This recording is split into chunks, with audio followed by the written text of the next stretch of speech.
7월 4일 월요일 매일 쌓아간 위대함. 중국 명나라 시절 만리장성 동쪽 끝에 마지막 관문인 산해관에 달 편에게 글씨를 쓸 명필을 구한다는 소식이 퍼졌습니다. 그동안 단 한 번도 외적이 침입하지 못해 천하제일관이라 불린 산해관의 편의 글씨가 희미해졌기 때문입니다. 황제인 신종이 특별히 내린 명령이었기에 중국 각지에 내로라 하는 서예가들은 모두 산해관에 모였습니다. 유명세가 아닌 오로지 손수 써낸 글씨만으로 평가하여 마침내 한 명의 서예가가 뽑혔는데, 놀랍게도 그 사람은 산해관 옆 객잔에서 일하는 심부름꾼이었습니다. 관료들은 도저히 믿을 수가 없어 눈앞에서 글씨를 써보라고 했고, 남자는 붓도 들지 않고 옆에 있는 걸레에 먹을 적셔 단숨에 편에게 쓰인 천하제일관과 똑같은 글자를 써냈습니다. 도대체 어디서 서예를 공부했는지 한 관료가 묻자 남자는 이렇게 대답했습니다. 저는 이곳에서만 30년을 일했습니다. 일을 하며 저 글씨가 보일 때마다 재미삼아 손가락으로 행주로 따라 그리다 보니 어느 순간 저 글씨만큼은 똑같이 그릴 수 있게 됐습니다. 하루에 단 한 말씀이라도 삶 속에 실천을 하다 보면 조금씩이라도 예수님을 닮아가게 됩니다. 하루에 말씀 한 절씩이라도 실천해 예수님의 발자취를 최선을 다해 따라가십시오. 오늘의 말씀, 육체의 연단은 약간의 유익이 있으나 경건은 범사에 유익하니 금생과 내생의 약속이 있느니라. 디모데전서 4장 8절. 오늘의 찬송 201장 참사람 되신 말씀. 오늘의 만나, 아무리 힘들어도 주님을 닮아가는 일을 포기하지 마세요. 아침에 묵상한 말씀을 하루 동안 반드시 실천해 봅시다.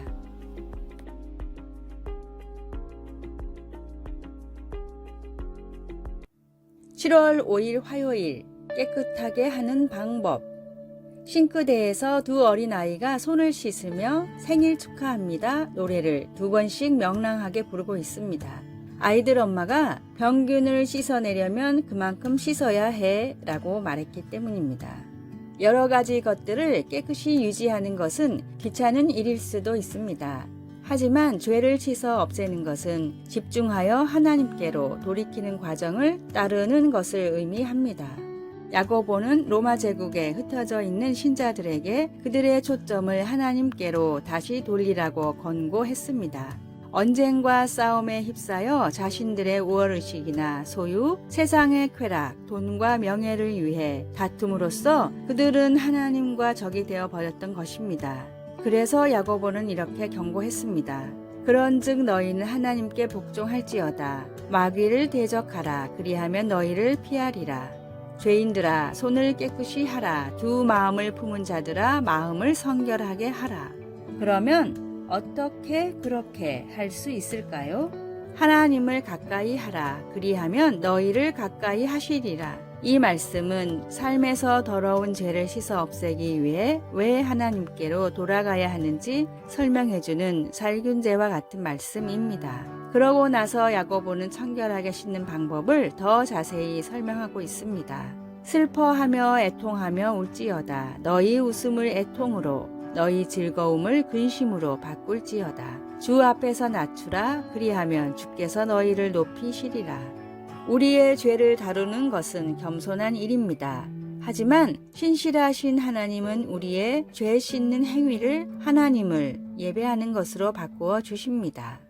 말씀, 죄인들아 손을 깨끗이 하라. 마음을 성결하게 하라. 야고보서 4장 4절에서 10절.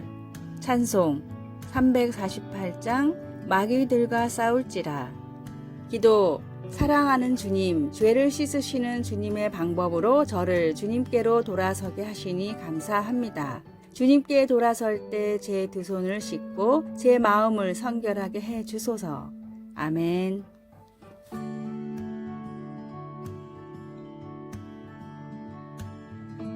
(7월 6일) 수요일, 효과적으로 설득하는 법. 협상 전문가인 뉴욕 주립대학교의 딘 프리트 교수는 자신의 저서에서 이런 말을 했습니다. 로마 제국은 기독교인들의 신앙을 포기하게 만들려고 콜로세움에 가두고 사자로 협박했습니다. 그러나 대부분의 기독교인들은 최후까지 찬송을 부르며 굴하지 않았습니다. 사람을 죽이겠다고 협박을 하는 것은 결코 현명한 설득의 자세가 아닙니다. 외국의 한 단열재 시공업체가 간단한 공사로 에너지 효율을 몇 배나 높일 수 있는 기술을 개발해 집집마다 찾아다녔습니다. 획기적인 기술이었지만 찾아간 가정의 15%만이 공사를 하겠다고 했습니다. 안 되겠다 싶었던 시공업체는 전문가에게 컨설팅을 받았는데 그 다음부터는 농구공을 들고 다니면서 이렇게 설명했습니다. 지금 이 집의 모든 창문이 닫혀 있지만 사실 새고 있는 에너지를 모두 합치면 창문에 농구공만한 구멍이 나 있습니다. 단지 설명의 방법만 바꿨을 뿐인데 성공률은 무려 61%로 4배나 높아졌습니다. 어거스틴은 남을 설득하기 위해선 먼저 내가 좋게 변해야 한다고 말했습니다. 복음을 전하고 전도의 가장 좋은 방법은 충만한 은혜로 변화된 나의 삶을 보여주는 것입니다. 나날이 예수님을 닮아가는 큰 복을 달라고 간절히 기도하십시오. 오늘의 말씀, 좋은 것으로 내 소원을 만족하게 하사 내 청춘을 독수리같이 새롭게 하시는 도다. 시편 103편 5절. 오늘의 찬송 425장 주님의 뜻을 이루소서.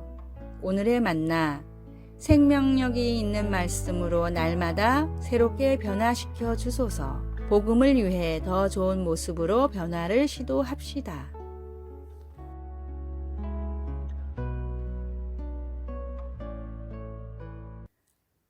7월 7일 목요일, 엄마에게도 예의를. 엄마와 사이 좋을 필요가 없다는 말을 엄마와 관계가 나쁜 상태여도 괜찮다고 1차원적으로 이해하면 안 됩니다. 이것은 엄마를 전지전능한 신으로 여기지 마라는 의미이자 엄마에게도 예의를 지키라는 주문입니다.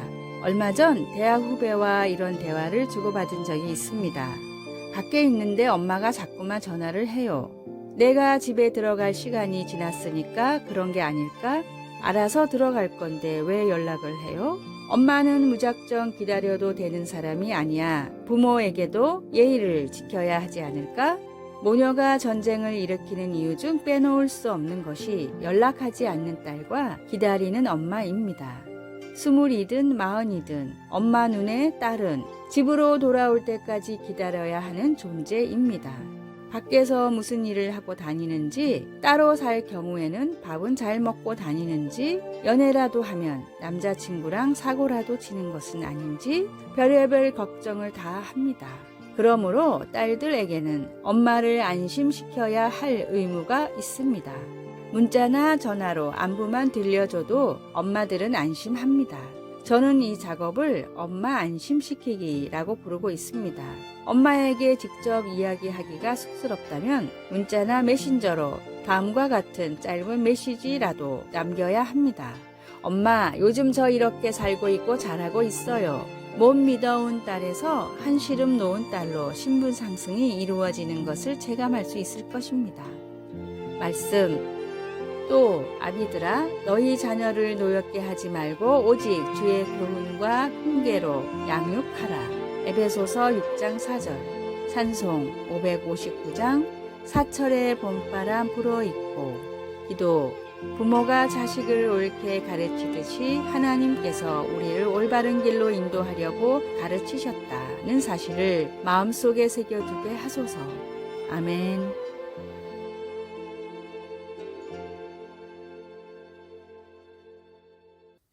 7월 8일 금요일, 호칭의 중요성. 벨 연구소의 품질 관리 책임자 에드워드 데밍에게 한 미국의 물류 서비스 회사가 컨설팅을 의뢰했습니다. 직원들이 배송 물건을 너무 대충 확인하고 배달합니다. 이로 인해 큰 손해가 있는데 혹시 좋은 방법이 없을까요? 이 회사는 전체 직원의 56%가 컨테이너에 실려온 물품을 대충 분류해 잘못된 배송으로 인하여 매년 5억 원에 가까운 손실을 내고 있었습니다. 금전적 손실을 떠나 물류회사에는 치명적인 배송 실수로 인해 소비자와의 신뢰가 깨지는 것이 더 큰 문제였습니다. 복잡해 보이는 문제였지만 에드워드는 회사 담당자에게 해결책을 단 한마디로 말했습니다. 오늘부터 배송 기사들을 물품 분류 전문가라고 부르세요. 그런데 이 어이없는 해결책이 정말로 효과가 있었습니다. 배송 기사들을 물품 분류 전문가라고 이름을 바꾸자 한 달 만에 56%의 실수가 10%로 급감했습니다. 말에는 사람의 생각과 행동을 바꾸는 즉각적인 힘이 있습니다. 나를 어두운 세상에 빛을 비출 복음의 등대로, 복음이 필요한 전도 대상자들을 VIP로, 함께 동역하고 헌신하는 성도들을 하나님이 붙여주신 가장 귀한 동역자로 생각하고 좋은 명칭으로 불러보시기 바랍니다. 오늘의 말씀, 너희는 그렇지 않을지니 너희 중에 큰 자는 젊은 자와 같고 다스리는 자는 섬기는 자와 같을지니라. 누가복음 22장 26절.